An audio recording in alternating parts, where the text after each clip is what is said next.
Good morning, everyone. It's Monday, August 17th. From the San Antonio Express News, my name is Luis Vasquez, and this is your Express Briefing. All of the stories you need to know to start your day. You can expect some clouds, possible thunderstorms, and a high of about 101 in San Antonio today.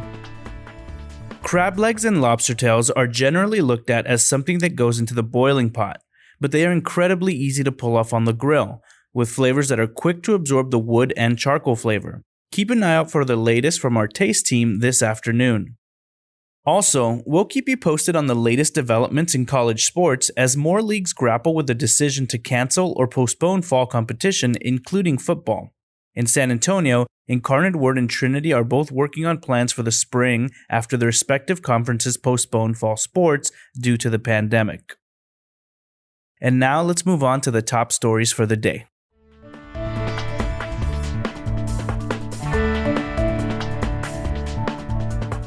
A former San Antonio man alleges he went to pick up a glass Coca-Cola bottle while shopping in an H-E-B 2 summers ago when the container suddenly, violently, and without warning exploded. Juan J. Palomo was left with a serious injury to his right hand and permanent vision loss to his right eye, according to a lawsuit filed this week against H-E-B and Dallas-based Coca-Cola Southwest Beverages. Palomo, who was 66 years old at the time, seeks more than $1 million in damages from the two companies. Patrick Danner has more on what happened to Palomo after the incident and what his lawyer says about the case. To prep the Children's Museum for the next group of visitors, the crew at the DoSeum has to sanitize galleries and swap out roughly 7,000 props and toys in 68,000 square feet of exhibition space spread out over 2 floors and spilling outdoors. And they have just 30 minutes to get the job done. We caught a glimpse of their routine, which happens every 2 hours. Deborah Martin's story, along with photos and videos of the process, can be found at the link in the episode's description.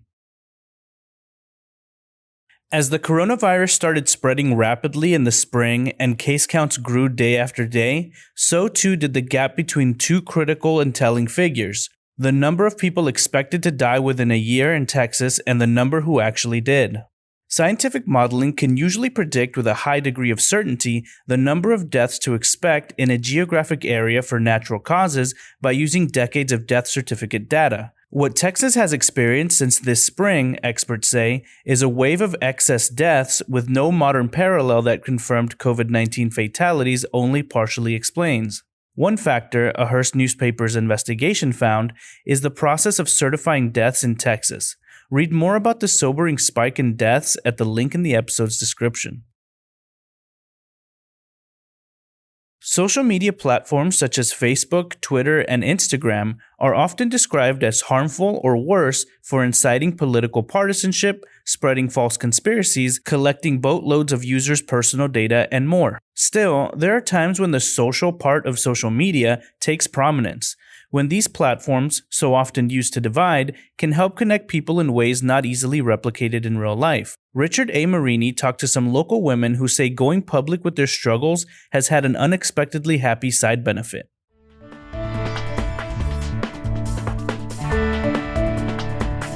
To keep our readers up to date on the path of COVID-19, the Express News has built a dashboard of interactive graphics showing the spread of the virus in the San Antonio area, in Texas as a whole, and across the United States. We've also created an interactive map of San Antonio for COVID-19 testing sites that don't require a doctor's referral. You can find a link to the dashboard and the interactive map in this episode's description. Next up are your need-to-know headlines. You can find all of these headlines and more inside your Express News subscription.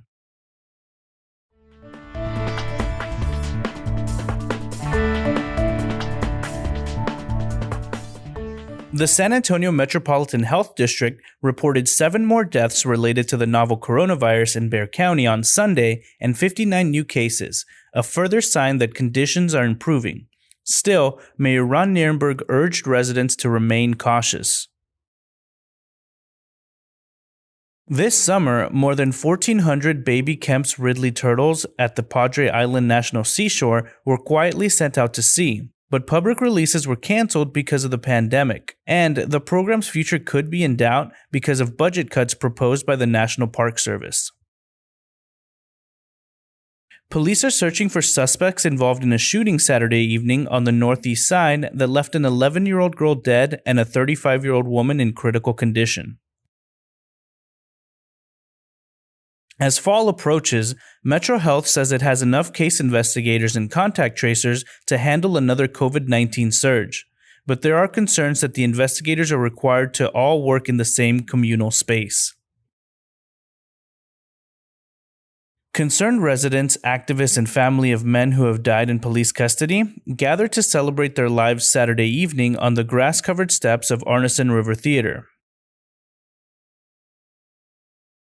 Worried about the spread of the coronavirus, officials are weighing alternatives to an in-person Day of the Dead San Antonio festival, including live streaming and broadcasting the parade, according to two people familiar with the discussions. Port San Antonio has the go-ahead to build a $60 million innovation center that its leaders hope will strengthen the business park's drive to reinvent itself as a magnet for up-and-coming cybersecurity and tech companies. While we wait to see how the Edwards Aquifer Protection Program's future takes shape, it's worth looking back at how such a well-constructed program came together. Gilbert Garcia talked to one of the driving forces behind the program's creation.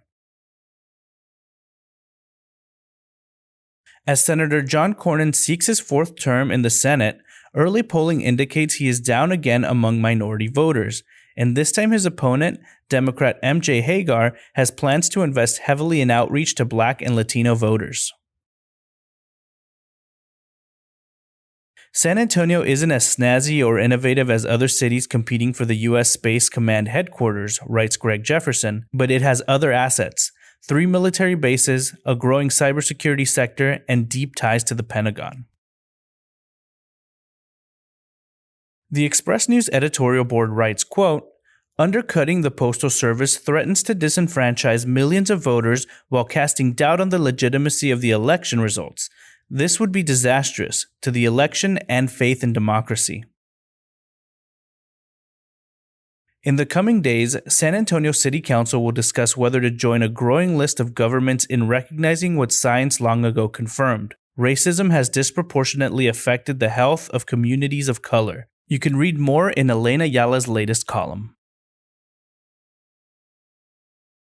The only 3 times the Spurs missed the playoffs since 1984, their consolation prizes were David Robinson, Sean Elliott, and Tim Duncan. The Spurs might jump back closer to the top seed next year. They just as easily could slide closer to last, Mike Finger writes.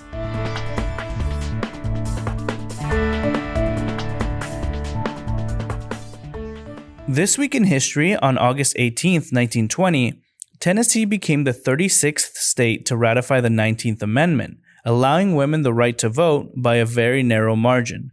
The headline in the San Antonio Express News read, "Women of America are enfranchised." Read about how San Antonio's Eleanor Brackenridge helped secure the vote for women in San Antonio and Texas.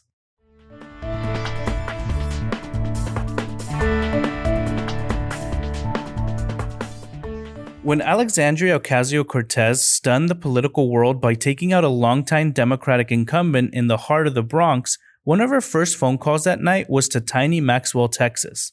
"She told me we did it," said Ernesto Nieto, recalling that night in the summer of 2018 when Ocasio-Cortez woke him up.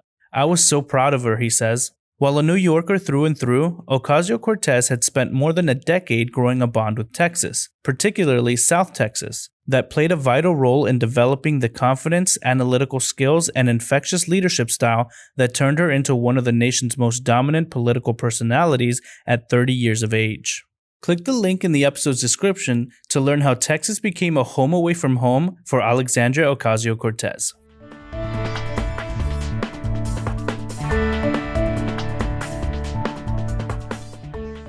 This week, we're bringing you a San Antonio brewery guide. Click the link in the episode description to see our interactive guide and check out our editor's picks. "Don't bother with Grandpa's Pizza's assembly line approach to pie," writes Mike Sutter. You can check out the 52 Weeks of Pizza review for Grandpa's Pizza at the link in the episode's description. Paul Steven brings us 3 ways to use up a jar of tahini after making hummus, including dressings, dips, and more in his latest Paul's Cooking Tips column. Longhorns athletic director Chris Del Conte on Sunday said Texas will only operate at Royal Memorial Stadium in Austin at 25% seating capacity for 2020. Who will be in, who will be out for the Spurs in the 2021 season? Express News staff writer Jeff McDonald analyzes Spurs roster heading into the offseason. And that's all for today. This was your Express Briefing. My name is Luis Vasquez. Please consider becoming an Express News subscriber to get in-depth coverage on all the stories you heard today. Also, be sure to rate and review this podcast inside your Apple Podcast app, as it really helps the show. Have a wonderful day, everyone.